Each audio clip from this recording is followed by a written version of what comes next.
So you want to find an apartment in Germany? I got you.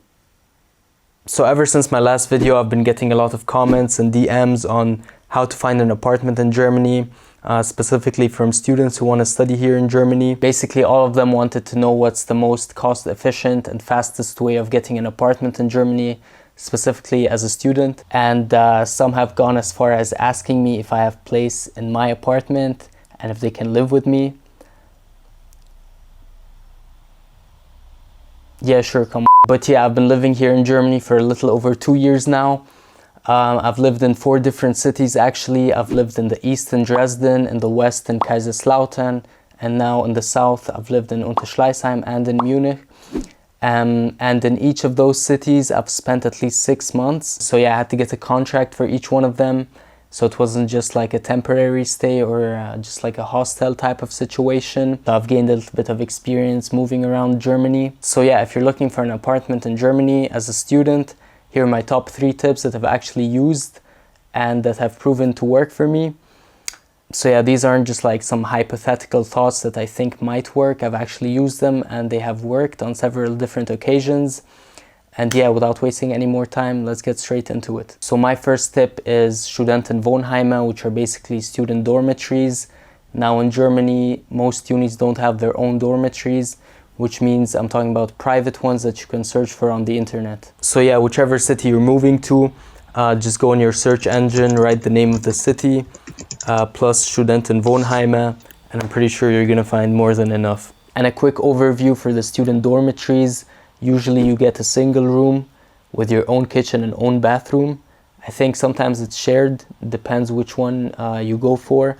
But the ones I've lived in and the ones I've seen, most of them have their own kitchens and bathrooms. So if you value privacy, it's probably a good option. The downside to that is that it can be more expensive than the other options that I'm gonna mention right now. So yeah, once you found your preferred Studentenwohnheim or dormitory, all you have to do is send an email to their management team and then they'll set up an appointment with you so you can see it in person and so on. My second tip, or the second option, is WG, which stands for Wohngemeinschaft, which is basically a shared flat. There are so many websites that you can find for WGs online, but after a lot of trial and error, my top 2 are WG Gesucht and Immobilien Scout 24.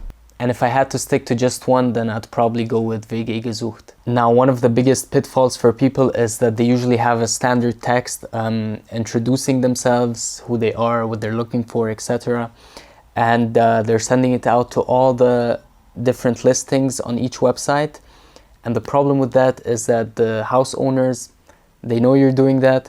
And so what they sometimes do is in the middle of each description or at the end, sometimes they say, so I know that you read my description, start your email with pineapples, or like the answer of 2 plus 2, right?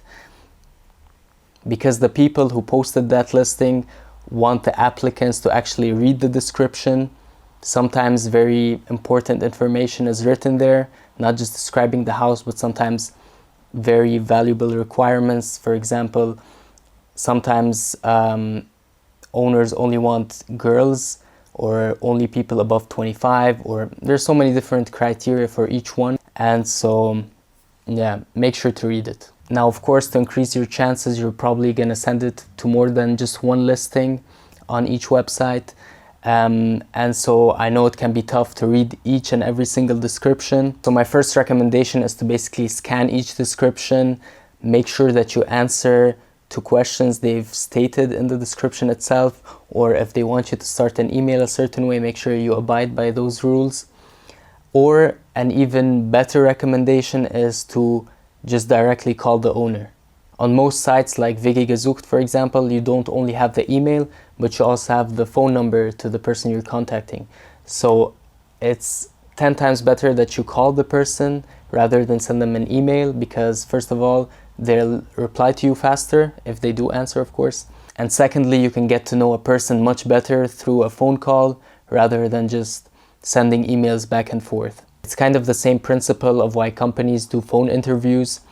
Basically, the vibe check between those two parties has to be top notch. Moving on to the third tip, it's connections. When you think about your own connections, it's not just the people you know, but for every person you know, you basically have a reach to the people they know. Yeah, makes sense. For example, the apartment that I'm living in right now, it was basically through my friend's parents. They knew someone that knew someone, right? And I was involved in this whole thing simply because I knew my friend.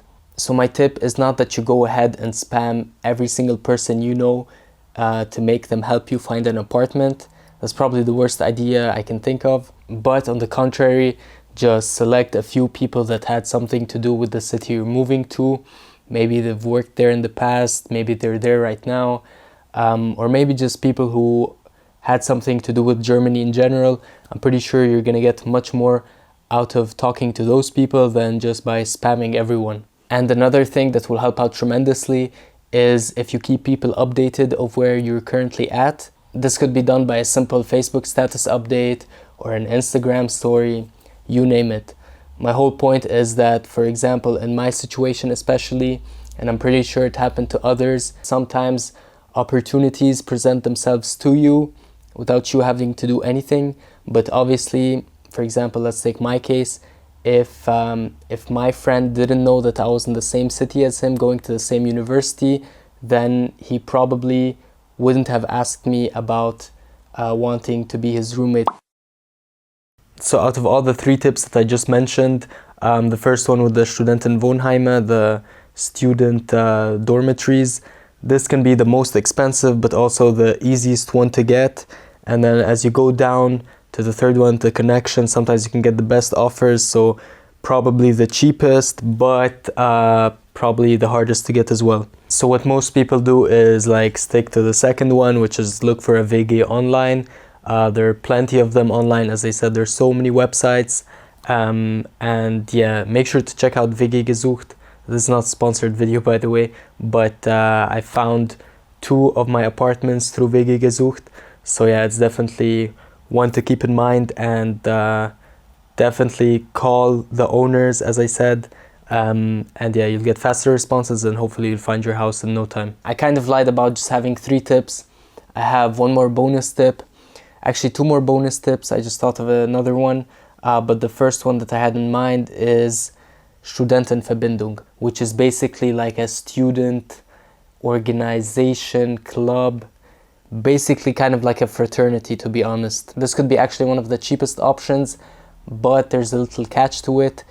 As I said, it's kind of like a club or fraternity, but it's not the stereotypical type of fraternity you might be thinking of, like a rugby team or a football team fraternity. Actually, there might be, but I haven't found those yet.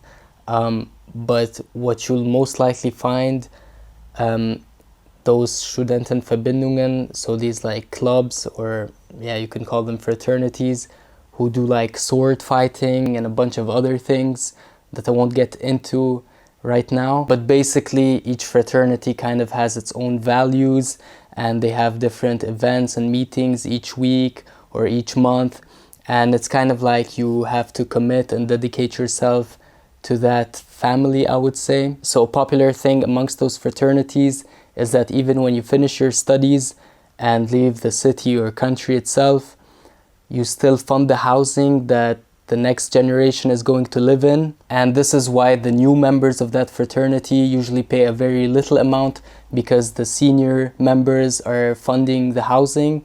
So temporarily you're paying less, but obviously it's like a commitment, most of the time like a lifetime commitment. So you have to know whether it's something for you.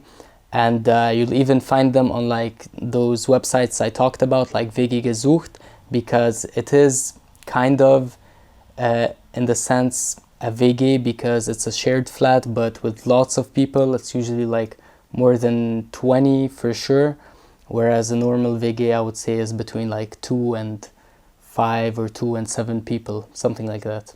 So yeah, if you can see yourself being in such a team slash fraternity, then that's definitely also an option for you. And the second bonus tip that just popped into my mind a few minutes ago is university pages slash groups. What I mean by that is not the official websites and pages of the university itself, but for example, there are some universities in Germany who also have a meme page. things that only students of that university can kind of relate to. So what I've seen these pages do is basically help new students get in contact with older students who are already studying at that university. They do that basically by giving that new student a shout out, or more precisely broadcasting his message to the older students, and then someone probably will message him or her. Again, I kept this as a bonus because I haven't tried it myself, but I've seen it work for multiple people. So if you're going to study at a particular university, my suggestion would be to find out what pages are associated with that university, specifically run by students, and then find out if there's any possibility for them to help you find a new apartment, for example. So yeah, those have been my tips if you're looking for a new apartment here in Germany, specifically if you're coming from abroad. I'm pretty sure one of those tips will definitely help you. So try every single one of them, and I'm pretty sure one is guaranteed to work for you. So now you guys have various ways of finding an apartment. I unfortunately don't have space in my flat. I repeat, I don't have space. No space in my apartment. But yeah, anyways, good luck. I wish you all the best in your search, and see you next time. It was kind of a weird feeling having this mic go through my pants just to not make it visible. But now I have to take it off. Anyways, bye guys. Bye.